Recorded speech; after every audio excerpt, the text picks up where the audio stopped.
Hello friends, आज हमने जो टॉपिक लिया है वो है रेट मेजर। क्लास 12 से एक बहुत ही शानदार सा और यूनिक क्वेश्चन है। देखो ध्यान से क्या करना है। A car starts from P at the time t is equal to 0 and stop at point Q। मतलब एक कार स्टार्ट होती है पॉइंट P से, ये लीजिए, और उस पॉइंट P पर उसका टाइम कितना है 0, और कहती है कि स्टॉप एट Q। मतलब पक्की बात है कुछ दूरी तय की होगी उसने और कहीं जाके वो Q पर रुक गई। The distance x is given by, मतलब P से Q तक पहुंचने में उसने जो दूरी तय करी वो है x, और वो x हमें किस तरह से दिया हुआ है। देखो x is equal to t square 2 minus t upon 3, ये एक्सप्रेशन हमें दिया हुआ है। कह रहा है find the time taken to reach the car at point Q। एक तो हमें समय निकालना है कि कार P ने कार Q तक पहुंचने में कितना समय लिया, मतलब Q पॉइंट पर उसका समय कितना है, तो ये निकालना है। दूसरा कह रहा है also find the distance between P and Q, और P और Q के बीच की दूरी निकालनी है। देखो इस क्वेश्चन का जो कॉन्सेप्ट है, जिस वजह से इस पर्टिकुलर क्वेश्चन कराया जा रहा है वो ये है, क्वेश्चन में हमें डिस्टेंस x दिया है, एक्सप्रेशन दिया हुआ है ना, और देखो हमें फाइंड टाइम कह रहा है। ध्यान से समझना, डिस्टेंस दिया है, टाइम निकालना है। देखो कोई एक रिलेशनशिप ऐसा नहीं जो हमें पता है डिस्टेंस और टाइम के बीच में। ध्यान से देखो कि speed is equal to distance upon time. Clear है वाली बात। इसमें डिस्टेंस आपको एक एक्सप्रेशन की फॉर्म में गिवन है, टाइम मुझे फाइंड आउट करना है। लेकिन एक प्रॉब्लम है, ये टाइम तब तक नहीं निकलेगा जब तक स्पीड मेरे पास नहीं होगी, क्योंकि speed is equal to distance upon time का फॉर्मूला ही लगाना है। क्योंकि हम डेरिवेटिव कर रहे हैं तो ये स्पीड कैसे निकालूंगा, क्वेश्चन में तो स्पीड की कोई बात ही नहीं की गई है। तो समझने वाली बात यह है, अब ये फिजिक्स का छोटा सा कॉन्सेप्ट है क्लास 12 का, जो आर्ट साइड और कॉमर्स के लिए थोड़ा दिक्कत का चीज है, तो वो इस बात को ध्यान रख सकते हैं। साइंस वाले स्टूडेंट फिजिक्स में इस चीज को बहुत ज्यादा यूज करते हैं, तो उन्हें अच्छे से क्लियर होगा। आर्ट साइड और कॉमर्स साइड जरा ध्यान से देखो कि अगर डिस्टेंस को टाइम से डिवाइड कर दिया जाए तो स्पीड कहलाता है। बात तो ठीक है, डिस्टेंस तो अपने पास है, तो इसको स्पीड कैसे बनाए। यहां टाइम से डिवाइड करने का लॉजिक क्या है, क्योंकि आप रेट मेजर का टॉपिक कर रहे हो, तो डिस्टेंस को अगर टाइम के रिस्पेक्ट में डिफरेंशिएट कर दो तो जो dx अपॉन dt निकल के आएगा वही स्पीड कहलाएगा। आओ करते हैं, पहले जरा अंदर मल्टीप्लाई कर लेते हैं इसे। तो x इज इक्वल टू, देखो कितना आया, यह आया 2t स्क्वायर माइनस का टी क्यूब अपॉन 3। मैंने क्या कॉन्सेप्ट सिखाया कि अगर इस डिस्टेंस को टाइम के रेस्पेक्ट में डिफरेंशिएट कर दिया जाए तो dx अपॉन dt निकालें। देखो समझने वाली बात यह है, इस क्वेश्चन का मेन कॉन्सेप्ट यह है, अगर दूरी को टाइम के रेस्पेक्ट में डिफरेंशिएट कर दूं तो उस बात को स्पीड बोलते हैं। बस मैं वही कर रहा हूं, मैं दूरी को टाइम के रेस्पेक्ट में डिफरेंशिएट कर रहा हूं, उस बात को मैं क्या मान लूंगा, स्पीड मान लूंगा। चलिए डिफरेंशिएट कीजिए, 2 बाहर, टी स्क्वायर का डेरिवेटिव 2t माइनस का 1/3 बाहर, और टी क्यूब का डेरिवेटिव 3t स्क्वायर।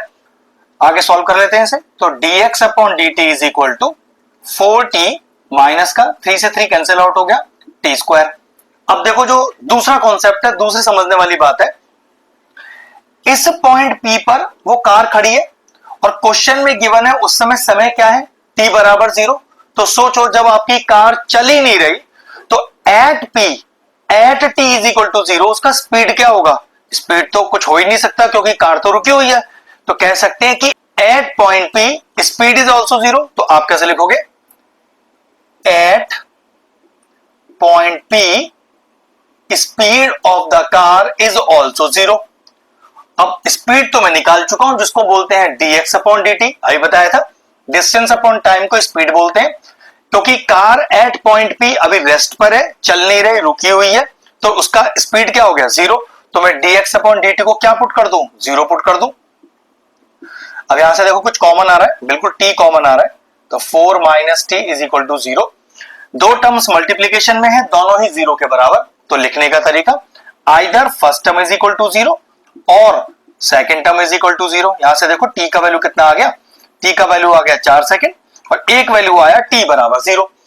पक्की बात है, t बराबर 0 तो वो समय है जब कार एट पॉइंट P खड़ी है, तो गारंटी है ये t बराबर 4 कौन सा समय हुआ, क्योंकि कार P से Q के बीच में कहीं रुकी तो है नहीं, एक P पर रुकी है और एक Q पर। P पर समय t इक्वल टू 0 है जो ऑलरेडी हमारे पास है, एक t इज इक्वल टू 4 और समय भी है तो गारंटी है वो कौन सा समय है, वो समय है जब कार अपनी क्यू पॉइंट पर पहुंच चुकी है। तो कह सकते हैं पहला स्टेप देखो, find the time taken by the car to reach at point Q. The time taken by the car to reach at point Q is 4 seconds. ये लीजिए क्वेश्चन फिनिश हो गया। अब अगला पार्ट क्या कहता है, also find the distance between P and Q. तो चेक करो डिस्टेंस को किस चीज से डिनोट किया जा रहा है, डिस्टेंस को x से डिनोट किया जा रहा है, उसमें t का रिलेशनशिप है, t का वैल्यू मैंने अभी निकाला है 4, इसमें पुट कर देते हैं। तो x का रिलेशनशिप हमारे पास है x equal to 2t square minus का t क्यूब बाय 3। अब इसमें पुट करो क्या, t इज इक्वल टू 4, तो 2 इंटू 4 का स्क्वायर माइनस 4 का क्यूब अपॉन का 3। तो ये x is equal to 2 into 16 minus का ये हो गया 4 4 16 64 अपॉन 3। तो x is equal to 32 minus का 64 अपॉन 3। एलसीएम ले लेते हैं।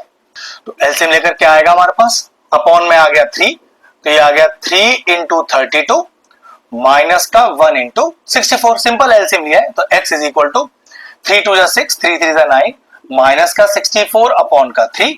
तो x is equal to 6 minus 4 is 2, 9 minus 6 is 3 upon में 3 और मीटर। यूनिट्स आप चेक कर लीजिए, क्वेश्चन में जो यूनिट दी हुई है डिस्टेंस की वही लगा दीजिएगा, कोई भी यूनिट नहीं दिया तो यूनिट्स लिख दीजिएगा। तो क्या आ गया हमारा, P से Q के बीच की दूरी जो कार ने तय की 32 अपॉन 3 मीटर, चाहो तो डेसिमल में चेंज कर सकते हो। और क्या समय आया P से Q तक पहुंचने का, 4 सेकंड। क्वेश्चन फिनिश हो गया। एक ब्रिलियंट सा शानदार सा क्वेश्चन था। इस तरह के और इंटरेस्टिंग वीडियोस देखना चाहते हैं तो चैनल की प्लेलिस्ट में जाएं, वहां रेट मेजर और डिफरेंशिएशन की सेपरेट प्लेलिस्ट बनी हुई है। वो प्लेलिस्ट मैं एंड स्क्रीन में भी डाल दूंगा और सारे इंपॉर्टेंट चैप्टर्स की प्लेलिस्ट के साथ जाके उन्हें भी चेक कर लीजिएगा। ये एक यूनिक लेवल का क्वेश्चन था। क्वेश्चन फिनिश हुआ, वीडियो फिनिश करते हैं।